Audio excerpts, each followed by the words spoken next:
বুধবাৰে মাঞ্জাৰ 9 মাইলত আন্তৰ্জাতিক ড্ৰাগছ সেৱন আৰু অবৈধ সৰবৰাহৰ দিৱসত কাৰ্বি আংলং জিলা ড্ৰাগ ডিছপ'জেল কমিটিৰ উদ্যোগত মাঞ্জাৰ সমীপৰ 9 মাইলৰ ৰাখি ইটাভাটাত 16,43,11,440 টকাৰ বিভিন্ন নিচাযুক্ত ড্ৰাগছ দহন কৰা হয়।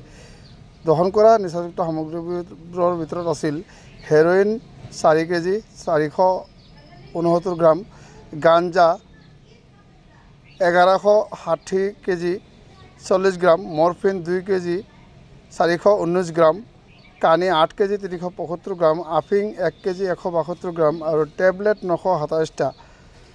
ড্ৰাগছ দহন কাৰ্যসূচীত সহকাৰী আয়ুক্ত, জিলা আৰক্ষী অধীক্ষক আৰু অন্যান্য বিষয়া কৰ্মীসকল উপস্থিত থাকে বুলি জানিব পৰা গৈছে।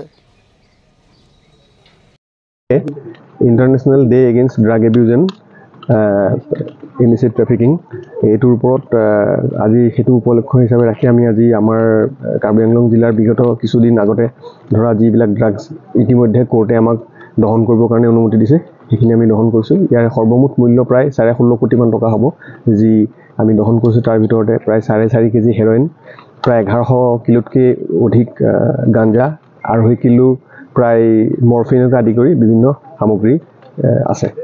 স্যাৰ, কোন থানাৰ পৰা এইখিনি কেছ ৰুজু হৈছে? এই বিভিন্ন থানা আছে, ডেলাই আছে, খটখটি আছে, বৰপথাৰ আছে, ডিফু আছে। খটখটিতে মেক্সিমাম খটখটি আৰু ডিলাই। কমিটি কোনোবা কমিটিৰ আণ্ডাৰত হৈছে নেকি? ড্ৰাগছ ডিছপ'জেল কমিটি থাকে, সেই ড্ৰাগছ ডিছপ'জেল কমিটিৰ আণ্ডাৰতে হৈছে।